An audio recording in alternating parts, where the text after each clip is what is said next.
Qizimga sovchi jo'natgan sizmi? Qayerda ishlaysiz? Nima ish qilasiz? Oyiga, nechta pul topasiz? Qurilish kompaniyasida ishlayman.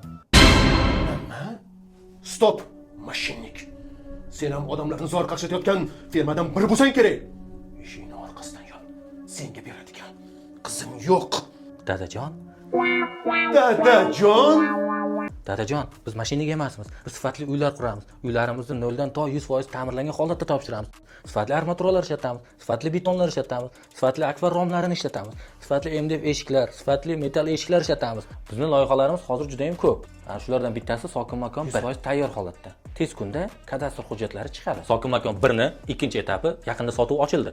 Sokin makon 2 da ham ichki va tashqi pardozlash ishlari jadal ketmoqda. Uni ham tez orada o'z egalariga topshiramiz. Agar shubhangiz bo'lsa, Land House sotuv ofisiga borishingiz mumkin. Menejerlarimiz batafsil ma'lumot berishadi. Nima? Land House.